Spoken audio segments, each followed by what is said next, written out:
హరే కృష్ణ, అందరికీ వెల్కమ్. ఈరోజు మనము శ్రీమద్ భాగవతంలో 10వ స్కందం 61వ అధ్యాయంలో బలరాముడు ఏ విధంగా రుక్మిణి వధించారు అనేటువంటి సంఘటనని మనము చూద్దాం. ఇప్పటి వరకు కూడా మనం శ్రీకృష్ణ భగవానుడికి 16,000 మంది 16,108 మంది భార్యలతో ఆయనకి ఒక్కొక్క భార్యతోటి 10 మంది సంతానం కలగడం అనేటువంటిది చూసాము.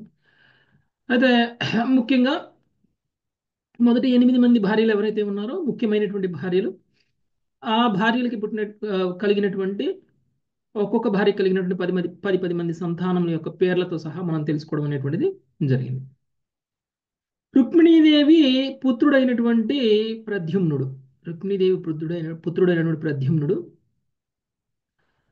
తన మేనమామ కూతురు రుక్మావతి, రుక్మి యొక్క పుత్రిక రుక్మావతిని వివాహం చేసుకోవడం అనేటువంటిది జరిగింది. ఆ తర్వాత ప్రద్యుమ్నుడి యొక్క పుత్రుడు అనిరుద్ధుడు రుక్మి యొక్క మనమరాలు తన కూతుర్ని వివాహం చేసుకోవడానికి ఇప్పుడు సన్నాహాలు జరుగుతున్నాయి. సో ఎందుకు శ్రీకృష్ణ భగవానుడికి రుక్మి శత్రువే అయినప్పటికీ కృష్ణుడి యొక్క పుత్రుడికి పౌత్రుడికి ఇచ్చి తన కుటుంబంలో ఉన్నటువంటి పుత్రికని పౌత్రికని ఇచ్చి వివాహం చేస్తున్నారు అని అంటే, కృష్ణుడి మీద పగ వేరు, రుక్మిణి మీద ప్రేమ వేరు. కృష్ణుడి మీద పగ ఉన్నంత మాత్రాన రుక్మిణి మీద ఏమీ పగలేదు, రుక్మిణి మీద ప్రేమ ఉంది. రుక్మిణిని ప్రసన్నం చేసుకోవడం కోసం, లేదంటే రుక్మిణి కోరుకుంటే కాదనలేక,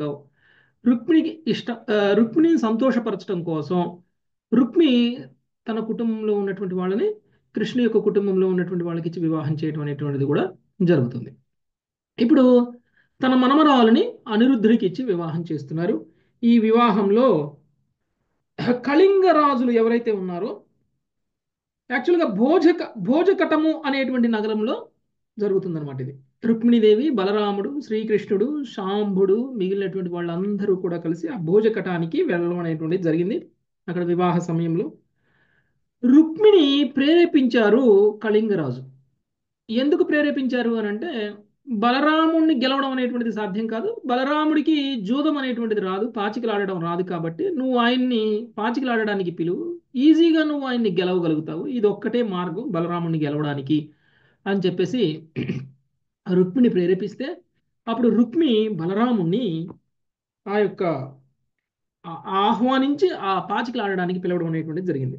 సో ముందుగా బలరాముడు 100 నాణ్యాలు, 1000 నాణ్యాలు, తర్వాత 10,000 నాణ్యాలు ఆ విధంగా ఆ, పెట్టేసి ఆడుతూ ఉంటే, వాటన్నిటిలో కూడా కళింగరాజు సారీ రుక్మి గెలవడం అనేటువంటిది జరిగింది. సో 100 నాణ్యాలు పెట్టినప్పుడు, 1000 నాణ్యాలు పెట్టినప్పుడు, 10,000 నాణ్యాలు పెట్టినప్పుడు కళింగరాజు చాలా ఈజీగా, సారీ రుక్మి చాలా ఈజీగా గెలిచాడు. ఎప్పుడైతే రుక్మి గెలిచాడో కళింగరాజు పరిహాసం చేయడం అనేటువంటిది జరిగింది బలరాముణ్ణి ఉద్దేశించి. ఓకే, కళింగరాజు పరిహాసం చేశారు, అంటే పళ్ళన్నీ బయట పెట్టేసి నవ్వడం ఇలాంటివన్నీ చేసేసారనమాట. సో దీంతో బలరాముడికి చాలా కోపం వస్తుంది. సో బలరాముడికి కోపం వచ్చిన తర్వాత ఆట కంటిన్యూ చేస్తున్నారు. ఈసారి ఏం చేశారు, ఎవరు గెలిచారు, ఆ తర్వాత ఏం జరిగింది అనేటువంటిది మనం 30వ శ్లోకం నుంచి చూద్దాం. సుజాత మాతాజీ. తతో లక్ష్యం తతో లక్ష్యం రుక్మ్య గృహ్ణాన్ గ్లహం తత్రాజయద్భలః. సునీత మాతాజీ. ప్రభుజీ నన్ను పిలిచారా? అవును మాతాజీ. చదువుతాను.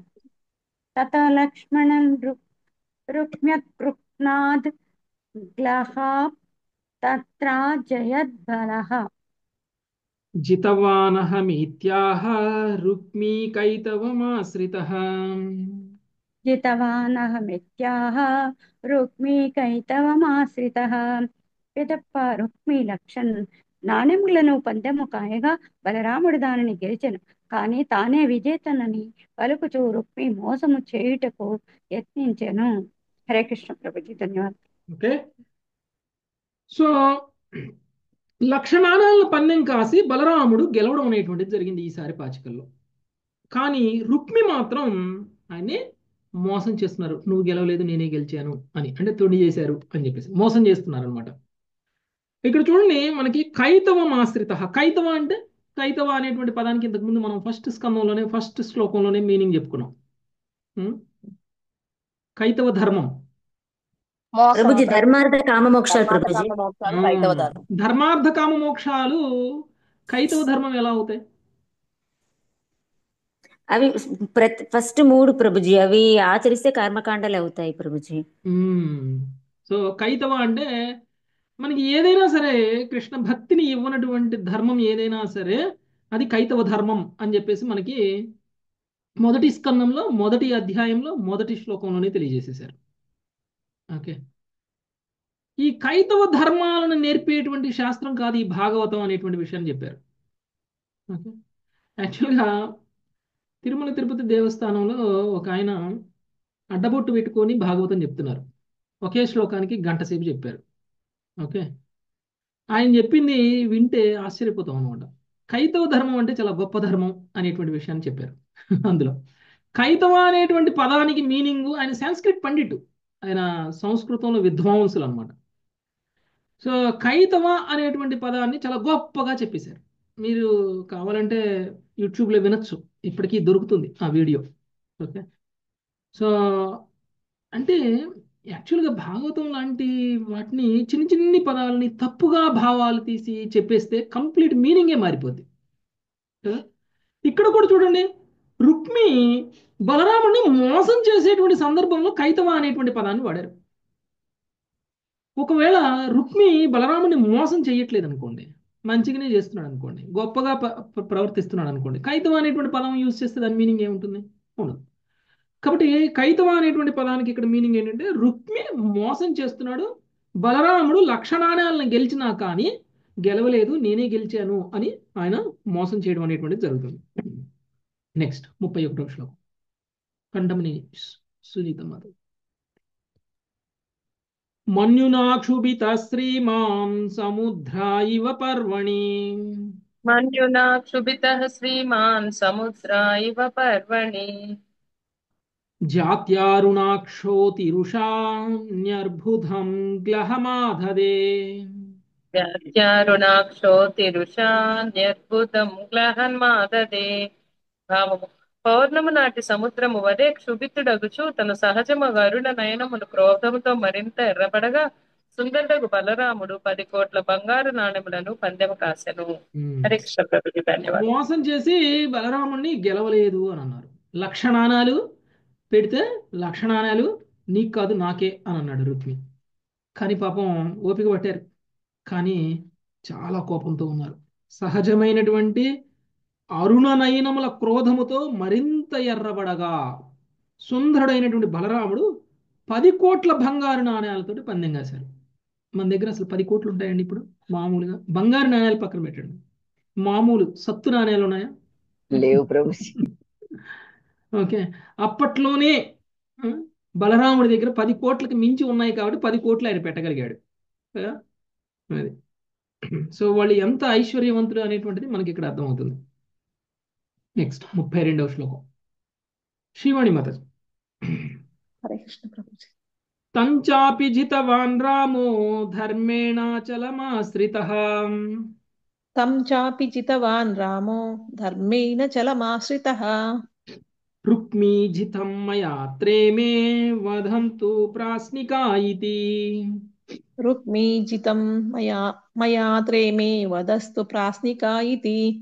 ఆ పందెమును కూడా బలరాముడే ధర్మయుతముగా గెలిచెను. రుక్మి తిరిగి మోసము చేయిచు నేనే గెలిచి తిని ఇచ్చట ఉన్నటి సాక్షులే తాము చూచినదేమిటో చెప్పదరు కాక అని పలికెను. భాష్యము: సాక్షులు పలుకవలసిందని రుక్మి పిలిచినప్పుడు అతని మనసులో ఉన్నది నిస్సందేహముగా అతని మిత్రులే. కానీ ఆ సాక్షులు తమ మోసపూరిత స్నేహితునికి సహాయపడుటకు సిద్ధమగునంతలోనే ఒక అద్భుతము అచట జరిగినది. ఆ విషయము రాబో శ్లోకములో వర్ణించబడింది. హరే కృష్ణ ప్రభుజీ. ఈసారి ఎంత పెట్టారు? 10 కోట్ల. అవును ప్రభుజీ, 10 కోట్లు. ప్రభుజీ 10 కోట్లు పెట్టారు ప్రభుజీ. 10 కోట్ల నాణ్యాలను కూడా బలరాముడే గెలిచారు. ఓకే, అయితే ఈసారి మాత్రం రుక్మి లేదు లేదు మళ్ళీ నేనే గెలిచాను అని మోసం చేస్తున్నాడు అనమాట.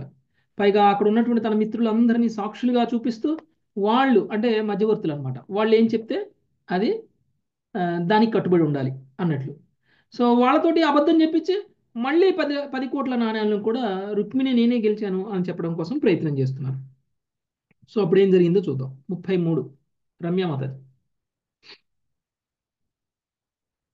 తథా బ్రవీన్న భోవాణి భలేనైవాజితోగ్లహ. రమ్యమాతాజీ. ఇందుమతి మాతాజీ. తదా బ్రవీణ భోవాణి బలేనైవ జితోగ్లహ.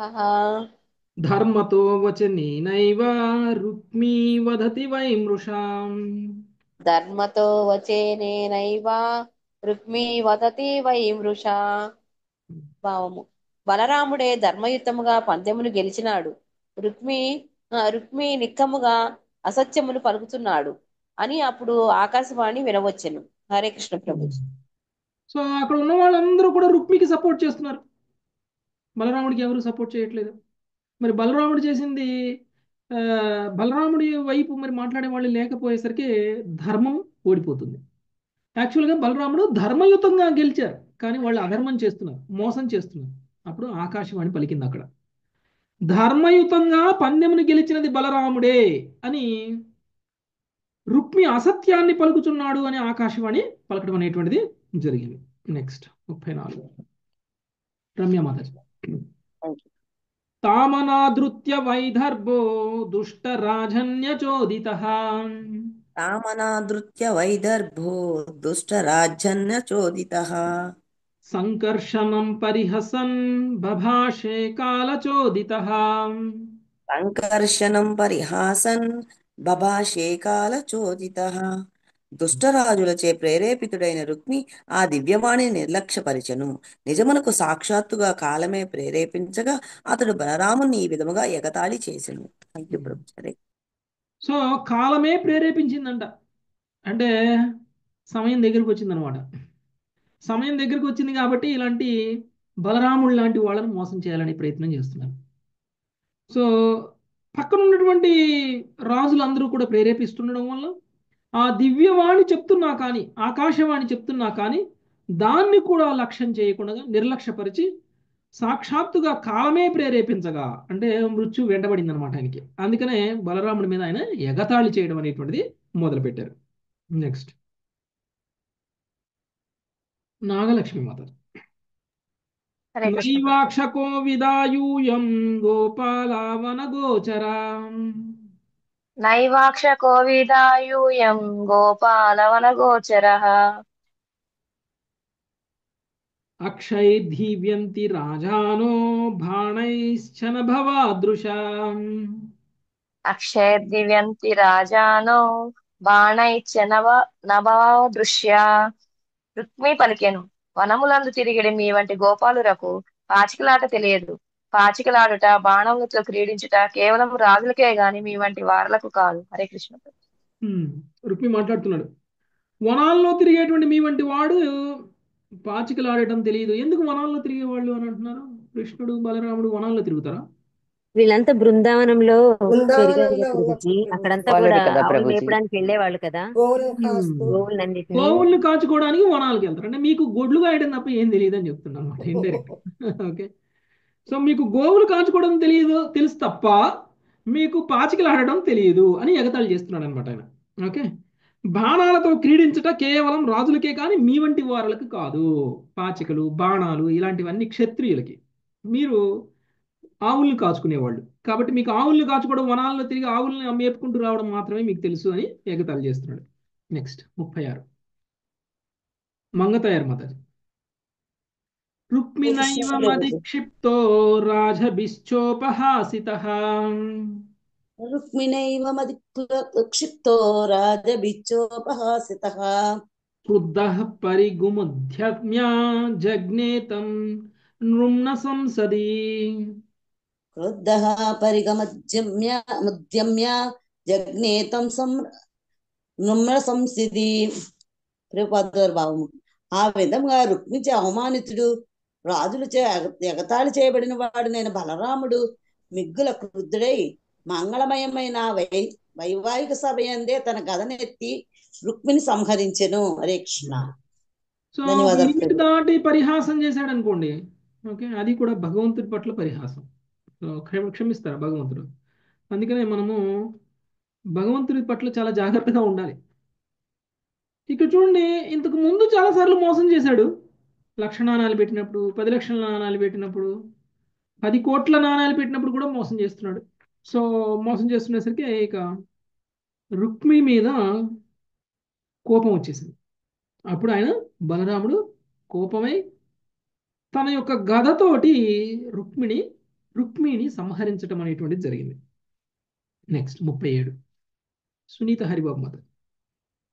కళింగరాజం తరసా గృహీత్వా దశమే పదే కళింగరాజం తరసా గృహీత్వా దశమే పదే దంతానపాతయుత్క్రుద్ధో యోహ సద్వివృతైర్ద్విజై దంతానపాతయత్క్రుద్ధో యోః సద్వివృత్తైర్విద్యైః.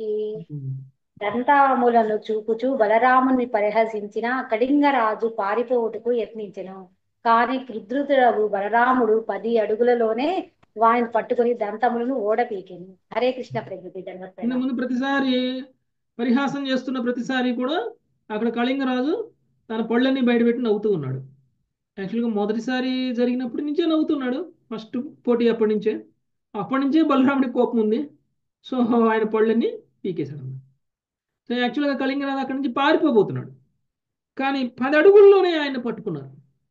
పారిపోతే కొంచెం దూరం పరిగెత్తిన తర్వాత పట్టుకోవడం కాదు, 10 అడుగుల్లోనే ఆయన పట్టేసుకొని ఆయన దంతాలని ఊడబెరకడం అనేటువంటిది జరిగింది.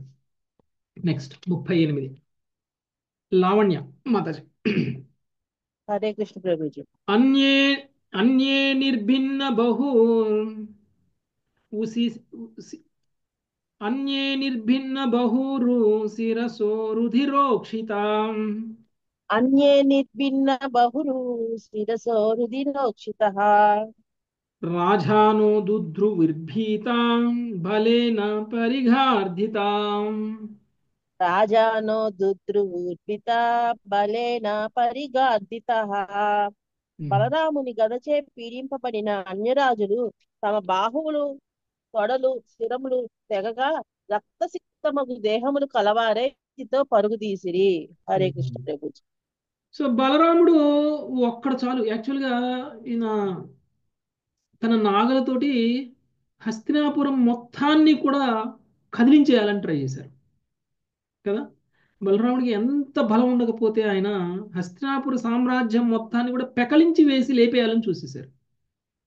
అలాంటి బలం కలిగినటువంటి వాడు. మరి బలరాముడు కనుక మరి తన బలాన్ని ప్రయోగించి ఎవరి మీదైనా కానీ ప్రయోగం చేసి ఆయన పోరాడారు అనుకోండి, ఎవరైనా తట్టుకోగలరా? బలరాముడి మీద తట్టుకోవడం అనేటువంటిది సాధ్యం కాదు. అందుకనే అక్కడ ఉన్నటువంటి వాళ్ళు ఎవరెవరైతే రుక్మికి సపోర్ట్ చేసి ఎగతాళి చేస్తూ ఉన్నారో వాళ్ళందరినీ కూడా వెంబడించడం అనేటువంటిది జరిగింది.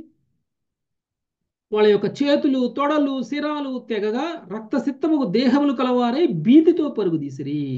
ఓకే, కొడుతుంటే వాళ్ళ శరీరం నుంచి రక్తం కారుతుంది. వాళ్ళందరూ కూడా భయంతో పరిగెడుతున్నారు.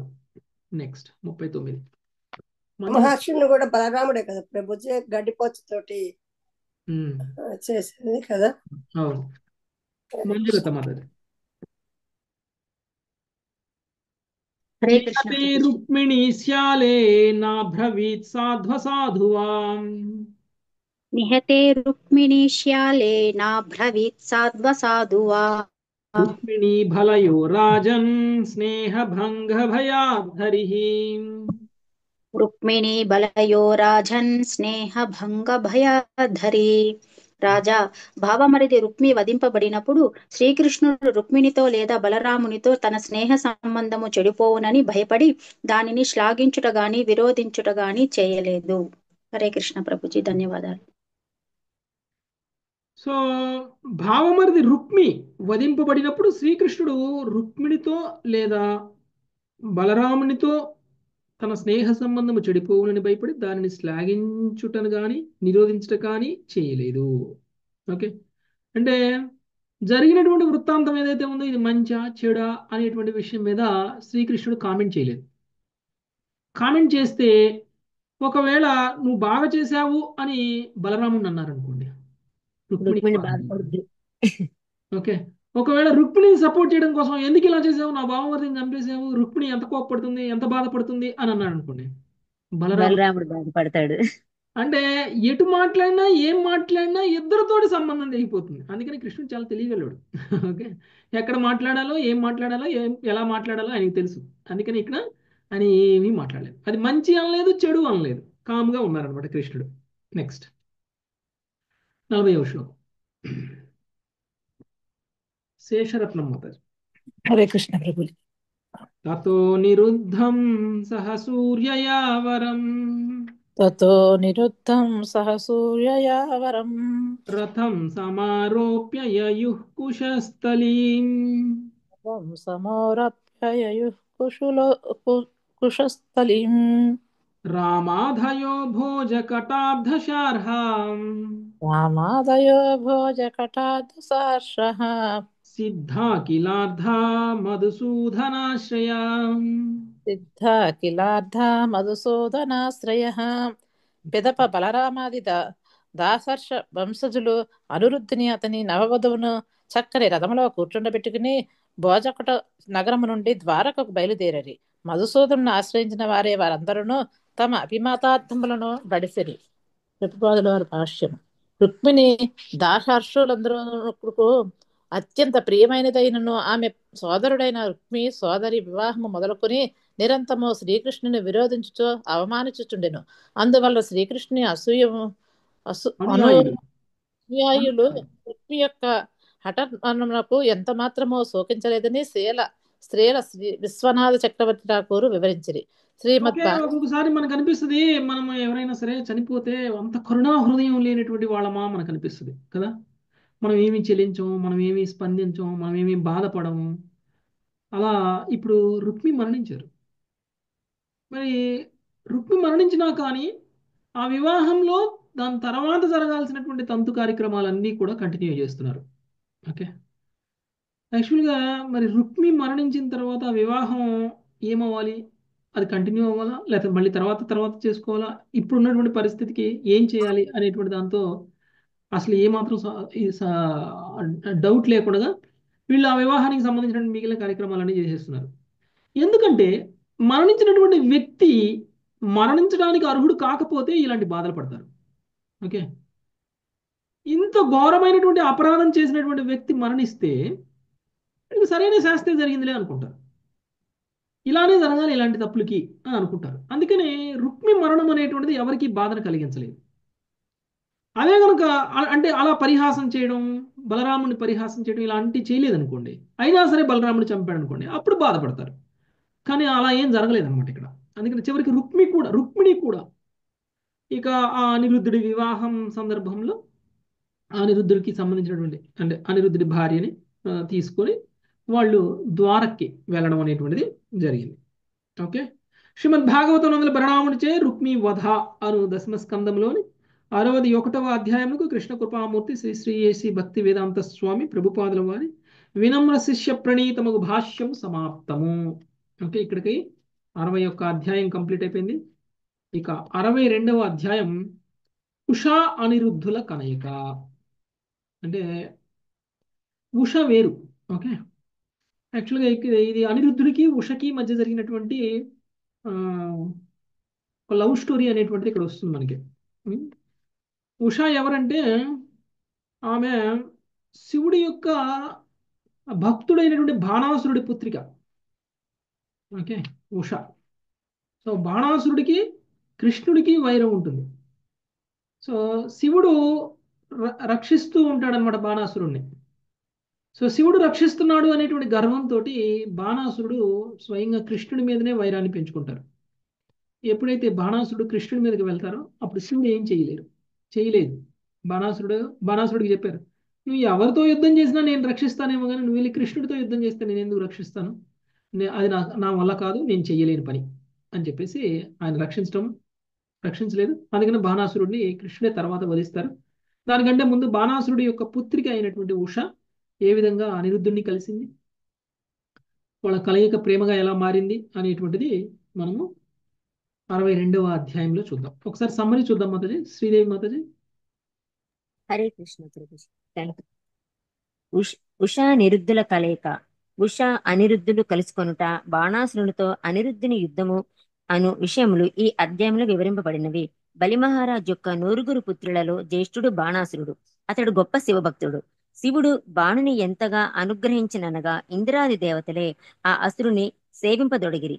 శివుడు తాండవ నృత్యము చేయనప్పుడు ఒకసారి బాణాసురుడు తన 1000 చేతులతో వివిధ సంగీత వాద్యములను మ్రోగించి ఆ మహాదేవుని సంతృప్తిపరచెను. దానికి ప్రతిఫలముగా శివుడు బాణుని ఏదేని వరమును కోరుకొమ్మనగా తన పురమునకు రక్షకునిగా ఉండమని బాణాసురుడు అడిగెను. ఒకరోజు బాణుడు యుద్ధవాంఛను పొందగా శివునితో, నాతో యుద్ధము చేయగల బలవంతుడైన వీరుడు ఈ జగత్తులో నీవు తప్ప వేరొకడు లేడు. కనుక నీ ఒసిగిన ఈ 1000 చేతులు నాకు భారంగా అయినవి అని అనెను. ఆ పలుకులతో క్రుద్ధుడైన శివుడు వానితో, యుద్ధములో నాతో సమానుని ఎదుర్కొనినప్పుడు నీ గర్వము భంగపడగలదు. నిజంగా నీ రథధ్వజము విరిగి నేలపై పడగలదు అని పలికెను. బాణాసురుని తనయ అయిన ఉష ఒకమారు తన స్వప్నంలో ఒక ప్రియుని చూసినది. వరుసగా అనేక రాత్రులు అది జరిగినను ఒక రేయి ఆమె అతనిని స్వప్నంలో గాంచజాలకపోయెను.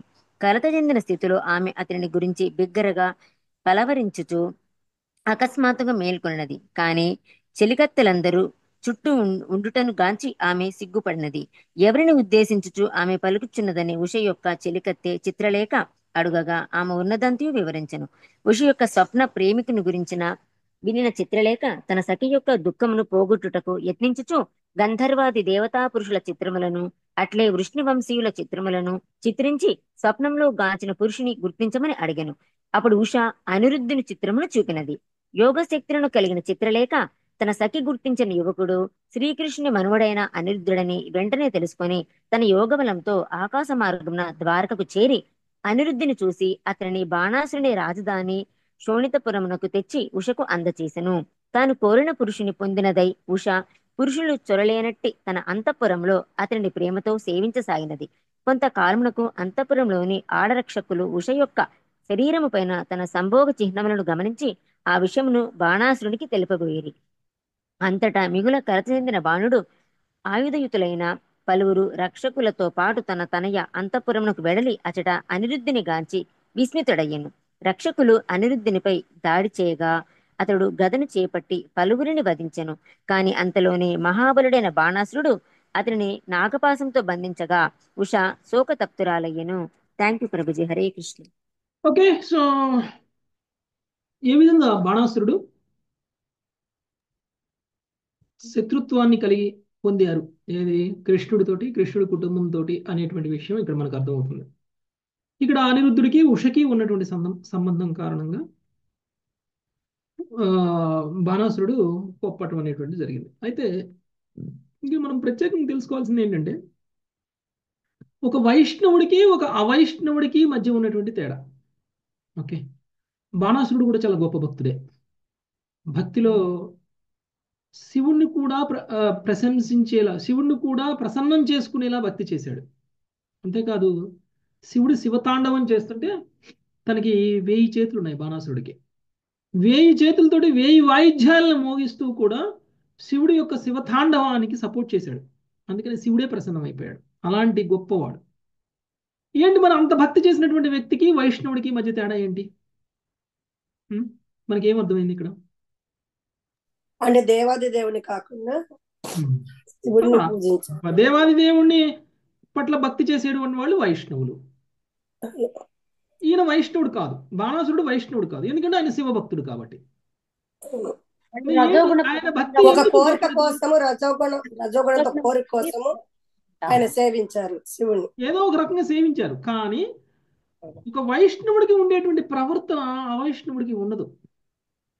ఆయన ఎవరినైతే పూజించి ఎవరి ద్వారా అయితే వరాన్ని పొందారో ఆయన్నే ఛాలెంజ్ చేస్తున్నారు, నాతో యుద్ధం చేస్తావా అని. చాలా తప్పు కదా ప్రభుజీ. అంటే వాళ్ళ కల్మషాలు అనేటువంటివి దూరం అవు.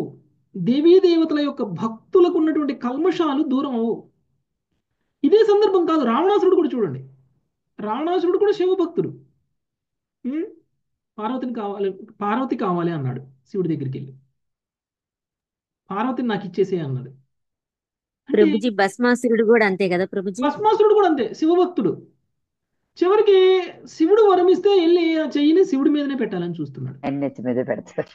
అంటే వీళ్ళందరూ అంటే దేవీ దేవతల యొక్క భక్తులు, ప్రత్యేకించి శివ భక్తుల గురించి అయినా మనం మాట్లాడుకోవచ్చు, తప్పేం లేదు.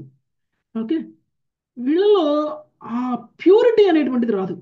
వాళ్ళు ఎంత గొప్ప తపస్సు చేసినా, ఎంత గొప్ప భక్తి చేసినా, శివుడినే మెప్పించినా, శివుడి ద్వారా వరాలై పొందినా కానీ వాళ్ళలో ఉన్నటువంటి కల్మషాలు పోవు.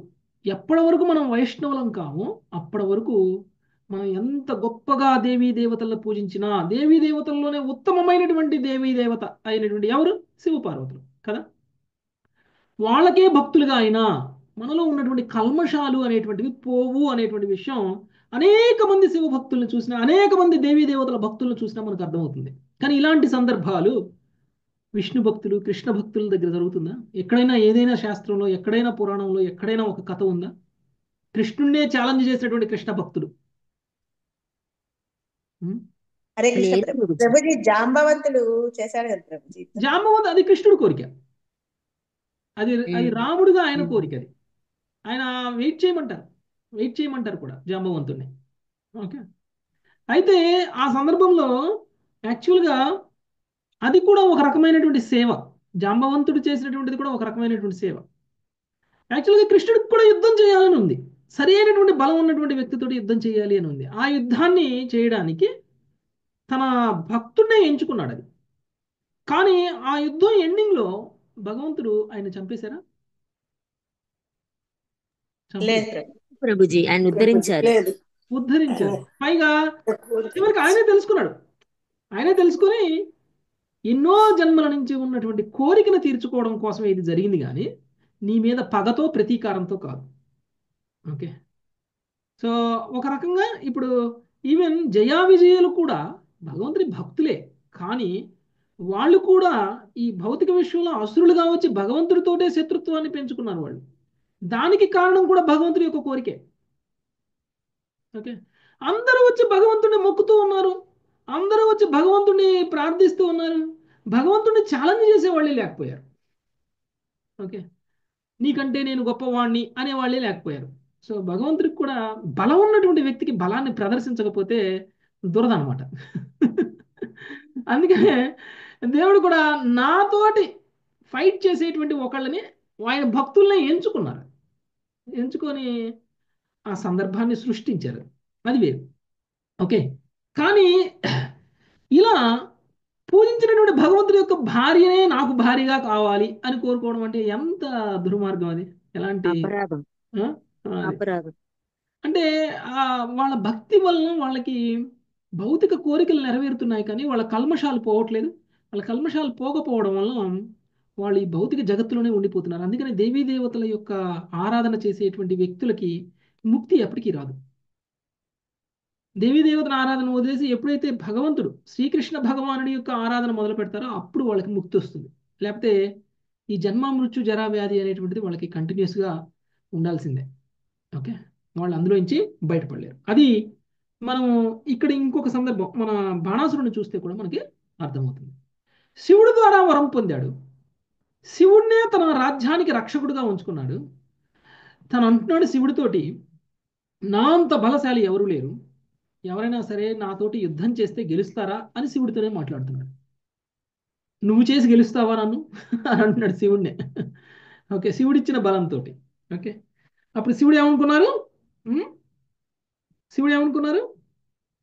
నీతో సమానమైనటువంటి వాడు యుద్ధంలో ఎదుర్కొన్నప్పుడు నీ గర్వం భంగపడిపోతుంది అని శివుడు ఆయనకి శాపం పెట్టేశారనమాట. అంటే ఎవరు ఆయన సమానమైనటువంటి వాడు? వస్తారన్నమాట, కృష్ణుడు వస్తారు. ఓకే, కృష్ణుడికి అప్పటికే మనవాళ్ళు, ముది మనవాళ్ళు కూడా ఉన్నారు.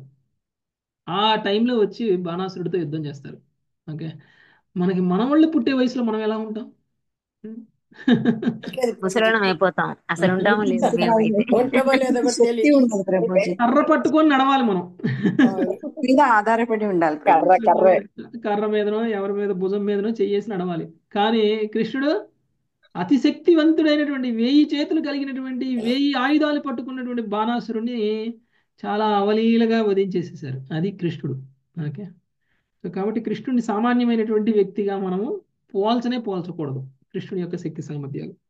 ఓకే, ఇక ఉషా విషయానికి వచ్చేసరికి ఉషకి తనకున్నటువంటి చలికత్తెల్లో తనకున్నటువంటి ఫ్రెండ్స్లో ఒకళ్ళని ఒక ఛాయాచిత్రం గీయమని చెప్పింది. ఎందుకంటే ఉషకి నిద్రపోతుంటే ఒక రాకుమారుడు ఆమె కలలో వచ్చారు. ఓకే, కలలో వచ్చినటువంటి వ్యక్తి ఎలా ఉంటాడు అనేటువంటి చిత్రపటం గీయించింది ఆమె తన మిత్రురాలితోటి. ఆ చిత్రపటం గీసిన తర్వాత ఆ వ్యక్తి ఎవరు అనేటువంటి విషయం అర్థమైంది. ఆయన ఎవరో కాదు, కృష్ణుడి యొక్క మనముడు అయినటువంటి అనిరుద్ధుడు. ఆమెకున్నటువంటి యోగ బలంతో ద్వారక వెళ్ళి అనిరుద్ధుడిని తీసుకుని ఉష దగ్గరికి తీసుకురావడం అనేటువంటిది జరిగింది. ఓకే, ఇది ఒక విచిత్రమైనటువంటి లవ్ స్టోరీ. ఓకే, సో ఈ లవ్ స్టోరీ కూడా మనకి ఇందులో వస్తుంది అనమాట. ఓకే, సో వీళ్ళిద్దరు ప్రేమ కారణంగా అనిరుద్ధుణ్ణి బాణాసురుడు బంధించడం అనేటువంటి జరుగుతుంది. ఆ తర్వాత బలరాముడు కృష్ణుడు అందరూ వస్తారు, వచ్చి ఆయన్ని విడిపించి బాణాసురుడితో యుద్ధం చేయడం అనేటువంటిది జరుగుతుంది. ఓకే, మరి శివుడి యొక్క సపోర్ట్ ఉన్న, శివుడు రక్షకుడుగా ఉన్న బాణాసురుడిని కృష్ణుడు ఎలా ఓడించారు అనేటువంటిది మనం ఇక్కడ చూడాల్సినటువంటి విషయం. ఓకే, ఒక 2-3 శ్లోకాలు చదువుదాం మాతాజీ, ఆ తర్వాత మిగిలింది స్టాప్ చేద్దాం. నెక్స్ట్ రేపు చదువుకుందాం. నెక్స్ట్ 1వ శ్లోకం లతా మాతాజీ. శ్రీరాజోవాచ బాణస్య తనయాముషాం ఉపయేమే యధూత్తమః బాణస్య తనయాముషాముపయేమే యదుత్తమః తత్ర యుద్ధమభూద్ఘోరం హరిశంకరయోర్మహత్ తత్ర యుద్ధమభూద్ఘోరం హరిశంకరయోర్మహత్ ఏతత్ సర్వం మహాయోగీన్ సమాఖ్యాతుం త్వమర్హసి ఏతత్ సర్వం మహాయోగిన్ సమాఖ్యాతుం త్వమర్హసి. హరే కృష్ణ ప్రభు. పరీక్షిత్ మహారాజు పలికెను, యదుశ్రేష్ఠుడు బాణాసురుని పుత్రిక ఉషను పరిణయమాడగా హరికి శంకరునికి నడుమ ఘోరమగు సంగ్రామము జరిగిను. ఓ మహాయోగి, ఆ సంఘటనను గురించి నాకు సంపూర్ణంగా వివరింపుడు. హరే కృష్ణ ప్రభు. థ్యాంక్ యూ ప్రభు. పరీక్ష మహారాజు అడుగుతున్నారన్నమాట, శివుడికి కృష్ణుడికి మంచి ఘోరమైనటువంటి యుద్ధం జరిగిందని నాకు తెలిసింది. ఓకే, నేను ఆ మహాసంగ్రామం గురించి తెలుసుకోవాలి అనుకుంటున్నాను. ఆ మహాసంగ్రామం జరగడానికి దారి తీసినటువంటి పరిస్థితుల గురించి నేను తెలుసుకోవాలనుకుంటున్నాను. సంపూర్ణంగా నాకు అది వివరించండి అని పరీక్షిత్ మహారాజు అడుగుతున్నారు సుఖదేవ గోస్వామి. ఓకే, సుఖదేవ గోస్వామి మాట్లాడుతున్నారు. 2వ శ్లోకం సత్యవతి మాతాజీ. శ్రీ శుకౌవాచ బాణపుత్ర శతజ్యోష్టో బలే రాసీన్ మహాత్మనః బాణపుత్ర శతజ్యేష్ఠో బలే రాసీన్ మహాత్మనః ఏన వామన రూపాయ హరయే ధాయి మేధిని హరయే దాయి మేధిని తస్యౌరసస్సుతో బాణః శివభక్తిరతః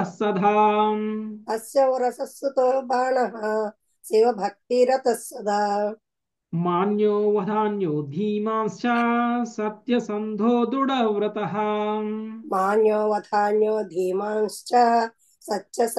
దృఢవ్రతః శోణితాఖ్యే పురే రమ్యే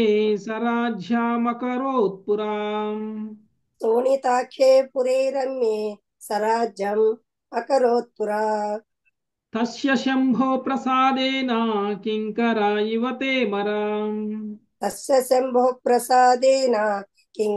ఇవతే మరాః సహస్రబాహుర్వాధ్యేన తాండవేతోష యన్మృదం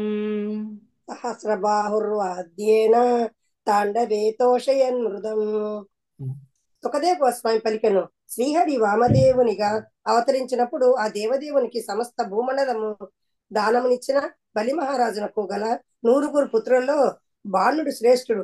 బాణుడు బలి యొక్క వీర్యం వలన జన్మించినటి వాడు.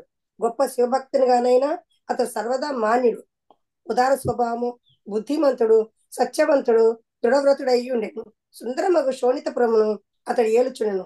పరమశివుని అనుగ్రహమును పడిచిన అతనికి దేవతల కింకరులైరి. ఒకసారి శివుడు తాండవ నృత్యం చేయుచుండగా బాలుడు తన 1000 బాహువులతో వివిధ సంగీత వాద్యములను మోగించుచు ఆ మహాదేవునకు విశేషంగా సంతృప్తి కలిగించెను. హరే కృష్ణ ప్రణామాలు. కింకర్లు అంటే రాక్షసులు. కింకరులు అంటే వీళ్ళు అది భగవంతుని సేవ అభినందించేవాళ్ళు చేసేవాళ్ళు. ప్రభుజీ. కైంకర్యం కైంకర్యం కింకర్లు అంటే సేవించేవాళ్ళు, బానిసలు. ఓకే, బానిసలు లేకపోతే సేవకులు ఎవరైనా చెప్పచ్చు. సో ఇప్పుడు ఎప్పుడైతే ఈ పరీక్షణ్ మహారాజు ఈ ప్రశ్న అడిగారో, శివుడికి కృష్ణుడికి మధ్య జరిగినటువంటి యుద్ధానికి దారితీసినటువంటి సంఘటన గురించి తెలియచేయమని ఎప్పుడైతే చెప్పారో, అప్పుడు బాణాసురుడు గురించి చెప్పడం మొదలు పెడుతున్నారు సుఖదేవ గోస్వామి. సో శోణితపురం అనేటువంటి ఒక నగరాన్ని పాలిస్తూ ఉన్నటువంటి బాణాసురుడు చాలా మంచివాడు, చాలా గొప్పవాడు. మరి ఇంత మంచివాడికి ఇంత గొప్పవాడికి మరి శ్రీకృష్ణుడితోటి యుద్ధం చేయాల్సినటువంటి పరిస్థితి, శ్రీకృష్ణుడిని శత్రువుగా మార్చుకోవాల్సిన పరిస్థితి ఎందుకు వస్తుంది? ఎందుకంటే ఎవరికైతే అన్ని ఐశ్వర్యాలు ఉంటాయో వాళ్ళకు ఉన్నటువంటి ఐశ్వర్యంతో వాళ్ళు గర్వితులవుతారు. స్వతహాగా బాణాసురుడు స్వభావం మంచిదే అయినా తను శివుణ్ణి ప్రసన్నం చేసుకోవడం ద్వారా పొందినటువంటి ఐశ్వర్యాలు ఏవైతే ఉన్నాయో ఆ ఐశ్వర్యాల కారణంగా తను గర్వితుడైపోయి స్వయంగా భగవంతుడి పట్లే అపరాధం చేసేటువంటి స్థాయికి ఆయన గర్వం పెరిగిపోయింది. ఓకే, ఈ బాణాసురుడు ఎవరి పుత్రుడు? బలి మహారాజు పుత్రుడు. బలి మహారాజు పుత్రుడు వామనదేవుడిగా అవతరించినప్పుడు ఆ దేవదేవుడికి సమస్త భూమండలమును దానమిచ్చినటువంటి బలి మహారాజుకు గల 9 పుత్రులలో బాణాసురుడు జ్యేష్ఠ పుత్రుడు. ఓకే, బాణాసురుడు జ్యేష్ఠ పుత్రుడు. బాణుడు బలి యొక్క వీర్యము వలన జన్మించినట్టు వాడు. గొప్ప శివభక్తుడైనటువంటి అతడు సర్వదా మాన్యుడు, ఉదార స్వభావుడు, బుద్ధిమంతుడు, సత్యవంతుడు, దృఢవ్రతుడైనను యుండెను. సుందరముకు శోణితపురమునకు అతడు ఏలుచుండెను. పరమశివుని అనుగ్రహమున వడిసినటువంటి అతడు దేవతలే కింకరులైరి. ఓకే, శివుడి అనుగ్రహం ఉండడం వలన చివరికి దేవతలు కూడా ఆయనకి సేవలు చేస్తున్నారు. ఓకే, సో వర్షం పడు అంటే వర్షం పడుతుంది, వర్షం ఆగు అంటే వర్షం ఆగుతుంది. అంటే బాణాసురుడు ఏం చెప్తే అది జరుగుతుంది అనమాట. ప్రకృతి కూడా, ప్రకృతిలో ఉన్నటువంటి అంటే ఈ దేవీ దేవతలు అందరూ కూడా బాణాసురుడు యొక్క కంట్రోల్లోకి వచ్చేసారు. ఎందుకు? ఆయనకు అంత బలం వచ్చేసింది. ఆయన శివుడిని ప్రసన్నం చేసుకోవడం వల్ల. ఎలా ప్రసన్నం చేసుకున్నాడంట శివుడిని?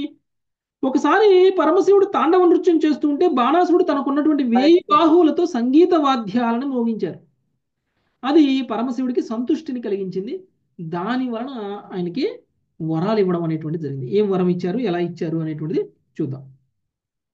3వ శ్లోకం అమృత మాతది. భగవాన్ సర్వభూతేశః శరణ్యో భక్తవత్సలః భగవాన్ సర్వభూతేశ శరణ్యో భక్తవత్సలః వరేణ చందయామాస సతం వవ్రే పురాధిపం వరేణ చందయామాస సతం వ్రవే పురాధిపం. హరే కృష్ణ ప్రభుజీ. సర్వభూతేశుడు, దయామయుడు, భక్త శరణ్యుడు నగు శివుడు భానునకు కోరిన వరమునిచ్చి ఆనందపరచెను. భానుడు అతనిని తన పురమునకు రక్షకుడిగా ఎంచుకొనెను. హరే కృష్ణ ప్రభుజీ. సర్వభూతేశుడు, దయామయుడు, భక్త శరణ్యుడు అయినటువంటి శివుడు. యాక్చువల్గా శివుడిని ప్రసన్నం చేసుకోవడం చాలా ఈజీ. అందుకని ఆయన అశుతోషుడు అని కూడా అంటారు. చాలా ఈజీగా ప్రసన్నం అయిపోతారు శివభక్తులు. అందుకని చాలా మంది భక్తి మార్గంలో ప్రయాణం చేయండి, భక్తి మార్గంలో ఉండండి అని అంటే శివభక్తులు అవడానికి ఇంట్రెస్ట్ చూపిస్తారు. ఎందుకంటే శివభక్తులు అవడం ఈజీ.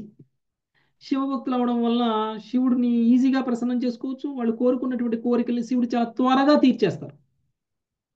పాపం తన భక్తులు కొంచెం కూడా కష్టపడుతుంటే శివుడు చూస్తూ ఊరుకోలేరు. ఇంకా వాళ్ళు ఏది కోరుకుంటే అది ఇచ్చేస్తూ ఉంటారు అన్నమాట. సో బాణాసురుడు కూడా శివభక్తుడు కాబట్టి ఆ శివభక్తుడుగా ఉన్నటువంటి బాణాసురుడు శివుడికి ఆనందాన్ని కలిగించాడు కాబట్టి శివుడు ఆయన్ని వరం కోరుకోమని అడగడం అనేటువంటి జరిగింది. ఆ వరం బాణాసురుడు ఏం కోరుకున్నారు అని అంటే శివుణ్ణే తన పురానికి రక్షకుడుగా ఉండాలి అనేటువంటి విషయాన్ని కోరుకున్నారు. నెక్స్ట్ 4 శోభారాణి మాత. స ఏకదాహ గిరిశం పార్శ్వస్థం వీర్యధుర్మదః స ఏకదాహ గిరీశం పార్శ్వస్థం వీర్య దుర్మదః కిరీటేనార్కవర్ణేన సంస్పృశంస్తత్పదాంబుజం కిరీటేనార్కవర్ణేన సంస్పృశం తత్పదాంబుజం. బలోన్మత్తుడైన బాణాసురుడు ఒకనాడు తన చెంతనే శివుడు నిలబడి ఉండగా సూర్యప్రకాశమాన కిరీటంతో అతని పాద పద్మములను స్పృశించి ఇట్లు పలికెను. హరే కృష్ణ. ఓకే, బలం ఎక్కువ అయిపోయింది. ఇప్పుడు స్వయంగా ఇప్పుడు మామూలుగానే ఆయనకి బలం ఎక్కువ, పైగా ఆయన రాజ్యాన్ని రక్షించడానికి స్వయంగా శివుడే ద్వారపాలకుడుగా ఉన్నారు. ఇక ఆయనకి గర్వం పెరిగిపోయింది. ఉన్మత్తుడైనటువంటి బాణాసురుడు శివుడి చెంతకు వెళ్ళి శివుడి పాదాలకు నమస్కారం చేసి సూర్యప్రకాశమాన కిరీటంతో తన పాద పద్మములను స్పృశించి ఇట్లు పలికిన, అంటే తన కిరీటం శివుడి యొక్క పాదాలను టచ్ అయ్యేలాగా చేశారనమాట. చేసి శివుడితో బాణాసురుడు మాట్లాడుతున్నారు. ఏం మాట్లాడుతున్నారు? ప్రమీల మాతాజీ, గుర్రం ప్రమీల మాతాజీ. నమస్యే త్వం మహాదేవా లోకానాం గురుమీశ్వరం. నమస్యే త్వం మహాదేవా లోకానాం గురుమీశ్వరం. పుంసామపూర్ణ కామానాం కామపూరామరాంగ్రిపం. పుంసామ పూర్ణ కామానాం కామపూరామరాంగ్రిపం. బాణాసురుడు పలికెను, ఓ మహాదేవా, లోకగురుడవు లోకేశ్వరుడవైన నీకు నమస్కరింతును. నీవు అపూర్వ కాములగు వారి సమస్తాభిష్టములను తీర్చినట్టు కల్పవృక్షము వంటి వాడవు. హరే కృష్ణ ప్రభుజీ, దండస్మరణం.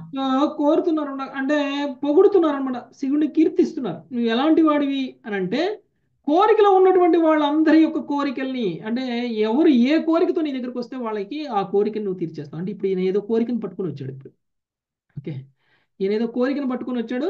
ఆ కోరికను తీర్చడానికంటే ముందు శివుణ్ణి పొగుడుతున్నారు అనమాట. అందరి కోరికలు నువ్వు తీరుస్తావు తప్పకుండా, ఎందుకంటే నువ్వు అంత గొప్పవాడివి అని చెప్తున్నారు అనమాట. సో ఇప్పుడు తన కోరికను కూడా అడగబోతున్నారు. సో తను ఏం కోరిక అడుగుతారు, శివుడు ఆయన కోరికను తీరుస్తారా లేదా అనేటువంటి విషయం మనం రేపు చూద్దాం Mataji. Thank you very much.